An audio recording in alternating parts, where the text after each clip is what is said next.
Hi, I'm back. If you remember the last video, I was showing you a system that I put together using some parts that I got from Dan Dix, a gentleman that made some videos about automating the star bullet sizer. And I just wanted to show you what's changed since. So, as I mentioned in the other videos, I had trouble where these little L-shaped parts were bending. Now Dan's were actually a little stronger than this one here. This one came off came from a bolt store. This is just a L-shaped 6" 3/8 thread concrete anchor, and I bought a bunch of those, and they work okay for small bullets. They do start to bend over time though. With sizing mini bullets, you do start to get some bends.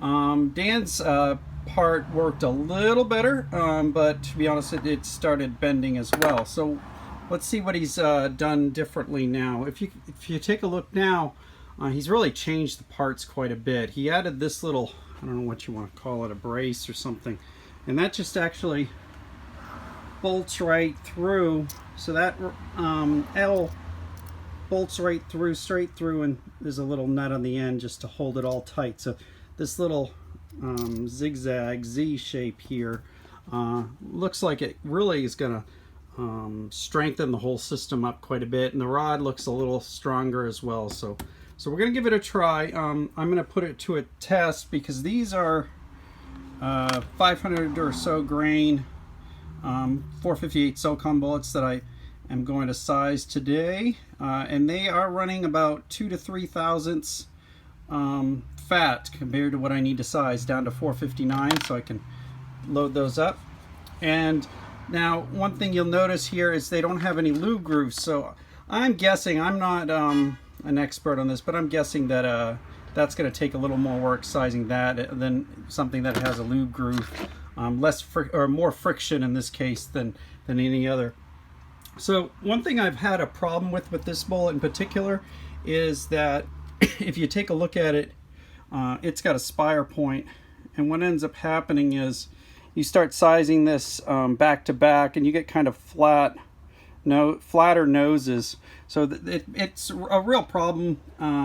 So one that I haven't found a good fix for. I did try to get a longer one of these here to push the bullet further through, but the problem with that is, so you can get those from, I think it's Lathe-Smith on castbullets.com sells us a longer one. The problem with that is the long one doesn't allow you to put the bullet in. You can barely get it in, especially if you're trying to bullet feeder or anything. In this case, really, bullet feeder just isn't an option. It just won't get in there. So I'm going to run these by hand, and I am using the timing system. I'm not using my little manual thing today, so I'm going to have to time it right so I don't crush my fingers while I'm filming this. You might see a little more blood than you probably hope in this video.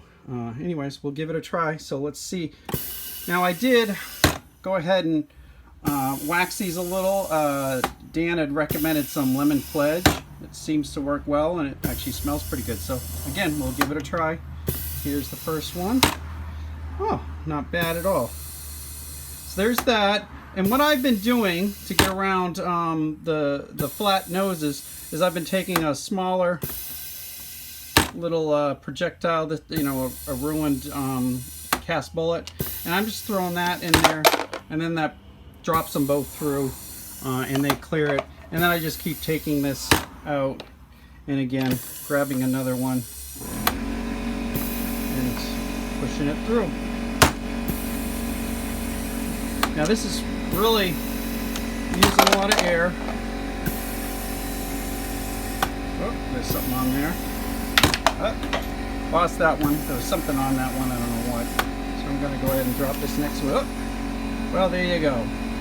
Didn't quite time that right. I really shouldn't be video taping this one on sizing. Anyways, there's the video. I'll try a couple more. I'll try to pay attention. I'll try to not crush my fingers. And it seems to be working pretty well.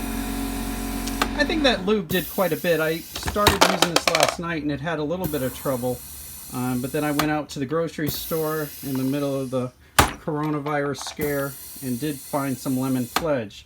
Nothing else in stock, but I did find the lemon pledge. Anyways, let's see if this pushes through. And again, that's my little fix to get these little spire points. So anyways, seems to be working pretty well. I'm pretty happy with that.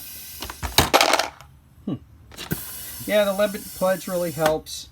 The improved, stronger system helps. Now I know this, the overall system, the star system, is strong enough to handle this force because I've done this by hand. Now the handle starts to bend a little bit, but the other parts seem to take the force no problem. So sizing down 2 or 3 thousandths, something like this, a big old bullet like this, seems to work just fine.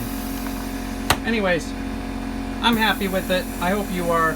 Again, Dan Dix, visit his YouTube page for information on how to get this system working for you. And again, you can use the bullet feeder if you want. I'm not right now, again, because of these type of bullet, but just check out my other videos. You see it working in that. Thank you.